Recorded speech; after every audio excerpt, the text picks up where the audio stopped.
What up, guys? Welcome back to the channel. And if you're new here, I'm Captain Randall of Florida Fishing Company, and I am headed on Anna Maria Island today to give you a full update of the full bounce back of Anna Maria Island. Come on, let's go. Let's get on the island.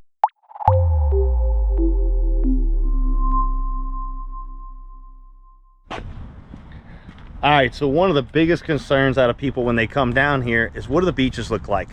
What does the water quality look like? There's been a lot of mixed stuff online that I've seen, and I'm here to tell you that the beaches are full. Okay, there is packed people from one end to the other.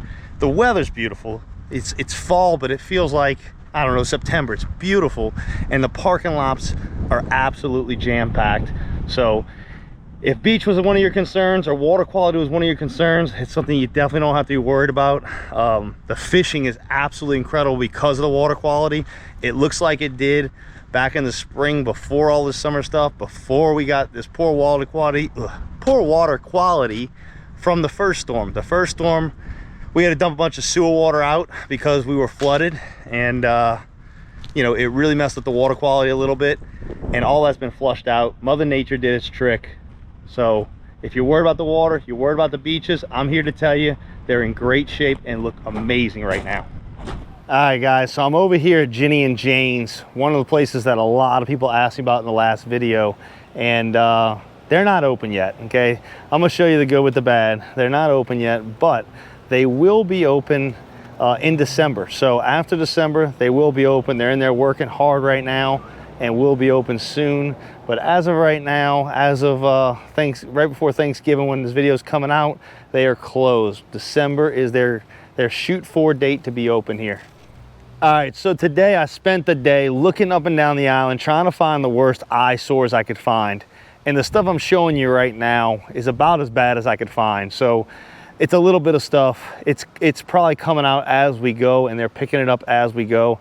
I don't see that being much longer as far as the debris and stuff on the side of the roads, but it's not much. I really had to drive a lot and go down select streets to find this stuff that I did find. So it's an encouraging sign. From what I'm understanding, the government hopes to have it all picked up by December 1st, which is shortly around the corner from right now. But I'm highly, highly impressed. I can't say enough. I've been on the water a lot these last week or two, so I haven't been able to see what was really going on down here, and I'm very, very impressed at what I'm seeing. All right, as I'm walking into the Waterline Resort to interview a local business owner here, I want to share some stat with you I just saw a little while ago. Charter captains and fishing businesses in the Anna Maria area or Manatee County area are down 70%. It's a staggering rate. I'm talking tackle shops, bait shops, fishing charter guides. So what I'm gonna ask y'all to do in this video is not just support us as a fishing guide service, but to support all the fishing guide services, whether you're local or a tourist, even if it's just a 4 or 2 hour trip with these guys. Anything's gonna help out get that percentage back up. Or if you're gonna go fish from the pier or something, stop at one of our local tackle shops here in the county and pick up your tackle there or your bait there to try and help these guys rebound up. It's a tough hit to take. It's been a while they've been taking that hit, and nobody knows exactly how long that hit's going to take to get back up. So the more y'all can support when y'all come down here and visit, or locally go out with your guides, the more you're helping all of us down here on Anna Maria Island. All right, guys, so I'm here with Tony with the Chateau Anna Maria. And y'all open for business? Yes. Okay. What are y'all's hours right now? Right now we're doing 4 to closing. 4 to closing, 7 days a week? 6 days a week. 6 days a week. And what's y'all's close day? Monday. Monday. So is that normal hours for y'all? Yes. Okay. So they're back open. We're seeing a lot of that on the island. Are you seeing tourists back in here yet? Are you seeing locals? What are you kind of seeing out of the community and what's going on right now? Right now I see a lot of locals coming in, you know, people like the houses got damaged, but we're getting some people in the restaurant and in the hotel that are coming, you know, check it out and, you know, want a vacation. Right. So you got vacationers already back here already? Yeah, there's a couple, yeah. Yeah, I've been seeing the beaches. I just went to the beach a little while ago. It was packed. Yeah. And it's beautiful. It's actually, the water is beautiful, like I was saying earlier. 100%. Hotel's open. Y'all are in the Waterline Hotel. That is open now? Yes, it is. Okay. Yeah. So looks like y'all back at full operation. Are you seeing any kind of numbers close to where you were before the storm, or are you still seeing a lot of struggle, you know, revenue-wise into the business right now? We're struggling a little bit, but, you know, we're going to do just fine. You know what I mean? there is people coming down, but you know, we just gotta keep it moving. You know what I mean? Keep the positivity. Keep people knowing that everything's open and rolling right now. Yep. If there's one thing you want to pass along to all the tourists that are watching this and people that are planning on coming next year, if you had your family, you were going on vacation somewhere, would you vacation here right now? 100%. Okay. Yeah. That's how I feel about it too. I'd spend my money here, and I think it's well spent in these communities that are all trying to recover right now. Yeah, and we're doing a great job. I mean, everybody's working their butt off, and you know, bottom line is that we are seeing movement, and you know, we're gonna do it. We're gonna make it work. What do you think the spirits are of the island right now? You seeing a lot of people that are still down and out, or people starting to smiling? What's going on? There's people smiling. Yeah, there's definitely smiling. That's what I love to see. I could tell by the traffic coming in. You know, I drive here. I live on the IMG golf course, and when I come in, I see the traffic starting. You see the traffic starting back up, so it's already coming back. And I noticed that coming down here today. I live in Bradington, and the traffic was starting to kind of back up. I picked my times of the day to come down here based off of it again. Yeah, so I try to get here early in the morning. That shows you it's coming back. So make sure you check out the restaurant when you come down. I've never eaten here. Me and my wife are going to come here and come eat here soon. Yeah, absolutely. Just a random pick. I wanted to work with some small business owners that we don't know personally, that could give you an honest opinion of what's going on and what's going on with their businesses. So thank you, Tony. I appreciate it. No problem. Anytime. And we'll see y'all soon. Yeah, great. All right, so now I'm down on Bradington Beach, and the better I can put it, Anna Maria looks like it's in the best shape. Bradington Beach, the further south you get, the more tore up it still is, the more recovery it still has down here. There's not as much movement down here. They're working hard, but they still got more sand in the streets than, say, Anna Maria Island, because they took a bigger hit. They did have more sand originally.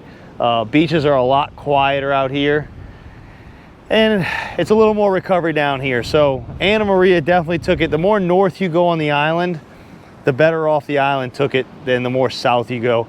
I'm gonna go all the way down to the bottom of the island towards Longboat Key and take a look down there here in a second. But Bradington Beach is probably the hardest hit area I've seen so far, still to today. All right, so I made it down to the south side of the island, what they call Coquina Beach. And excuse me if I'm off with it a little bit. I am from New Orleans. I'm not born and raised here. I'm a transplant.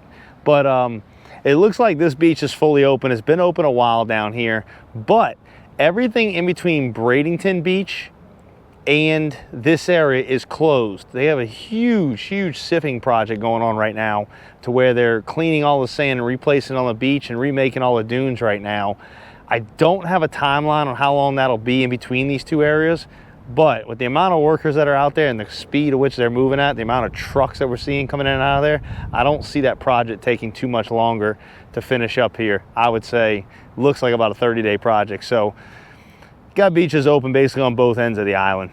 All right, so I'm out here with Florida Beach Horses, and they had a lot of, I don't know, I guess losses from bookings and stuff like that, right? Yes, due to both hurricanes, we weren't able to conduct our rides out here at the Palmasola Causeway. So we haven't been able to do rides for a little over a month now. We just started reopening our rides about a week ago. About a week ago? Yes. So tell me a little bit about what y'all do, first of all, out here. Yes. So here at Florida Beach Horses, we are a family-owned and operated business. Okay. We've been conducting rides out here for about 13 years now. Oh, wow. Yes, we do rescue most of our horses. We get them from all different types of unfortunate situations, like overbreeding facilities, auctions that end up just going horses to kill shelters, etc. When we do rescue a horse, we rehabilitate them and get them to good health. And then we take them out here on the beach and do a few rides with them. Once they get to that retiring age, we don't rehome them or get rid of them. They are in our care for life, just living their best life being a horse out in the pasture. So where do these horses live? I know y'all operate on Anna Maria Island doing this, and I'm gonna tell y'all a little bit more about what it is, but where do these horses live? So our barn is out near Mayaca area, kind of near like Mayaca State Park. Yep. So it's about 45 minutes, about an hour drive to come out here. Pretty cool, pretty cool. So tell me more about what's different about this kind of horse tour compared to like what I'm used to, the normal horseback riding. So normal horseback riding for the most part is nose to tail on a trail ride. What we do is you do get to ride the horses up and down the beaches, but we do take you out in the water, which is a lot more hands-on activity. Yeah, you get the opportunity to what we call horse surfing. So you stand up on the horse's back. It feels like your body surfing on top of them. That's cool. You can also get in the water and hold onto the horse's tail while your guide trots him back and forth. So feels like your body skiing behind them. Horses actually don't have nerve endings or pain receptors in the mane or their tail, so you holding onto that tail does not hurt them in any way, shape, or form. We actually have chiropractors that come out and assess these horses, and they'll pull onto their tail to help align their back. So they do get very well taken care of. That's pretty cool. Yes. So as you can see, we're right on the causeway. So it's right when you come in. They're located literally on the way into Anam Island on the causeway on Manatee Boulevard. And what hours do y'all operate from out here? So it kind of depends based off on the tides. So Okay. we only go when it's low tide. When it's high tide, it's too deep for the horses. That's pretty wild that we horseback riding based off of tides like we do Yes. fishing. It's pretty wild. So 1 week you'll notice some of our rides are in the middle of the afternoon to later in the evenings. We also offer sunset rides, which are really nice. That's pretty cool. And then some weeks they'll be in the morning, which is also really nice because you get that nice golden hour with the sun coming in. So it's not so hot then as well. So I'm gonna put all the information on how to book with them and all that good stuff to pick the times and stuff in the description below of the video. And y'all are back fully operational now, Yes. and they're looking for bookings, obviously. We all got canceled. They got canceled. Our full fishing charters got canceled from all the tourists that were coming, but now people are starting to come back. Yes. So if you're local and it's something you want to try, I know y'all do a lot of pictures. I see them on social. Yes, so we actually have our own personal photographer. So if you want to book with us and get photos with horses or just book a photography session while you're riding with us, you can do that as well through our website. You go on floridabeachhorses.com to get all that information. If you guys want to also donate to the horses, due to the hurricane, we didn't have funds for over a month when it comes to feeding them with hay, different medicine that they use, supplements, etc. So if you want to look on your way to help donate, you can go on our website and find all the links there. Yeah, so I'll put all that in the description below. I'll get all that from them to get it to y'all. And you know, glad they're back open. I saw them the other day when I was coming over the causeway and wanted to get them involved with what we're doing. It's Halloween. I saw some cool Halloween pictures y'all just did. So, I mean, if you're local and you want to support the community, it's a great way to come out and take pictures with the horses and do all that for your holiday stuff and stuff like that. And you visitors that are coming in town, it's something cool. It's very unique to this area. I don't think I've seen this anywhere else along the coast that does it like they do. So make sure y'all support them. Thank you for your time. Thank you so much. Thank you. Appreciate it. All right, so I'm gonna finish this video up right where I started the first video, where this whole journey started in Cortez Village. I'm over here at the Starfish, and it's packed right now. And got some other good news for you. Tide Tables, one of my favorite little restaurants on the water. If you haven't been there, check it out. Has got their docks back up and running, and also has their bar back in place. So a lot of things are coming together. If I could give you an idea what it looks like, I would say probably 70% of the island is tourist ready. When it comes down to Anna Maria, the further up you get, it gets a little less. And I would say by the end of the year, I'm gonna say 90%. I'm gonna say 90% of this island's gonna be ready to go. So make sure y'all come on down. The one thing we're missing is tourists. If you wanna come down to the island right now and eat really good and not wait a long time, it's a good time to come. There's not a lot of wait at the restaurants. They're waiting for you. They're ready to serve you. And I hope you come down. Reach out to us if you can. FloridaFishingCo.com. But if you have other charter guides and other guys you use, make sure you use them when you're down here, and we will see you on the island. Make sure you say hi if you see me.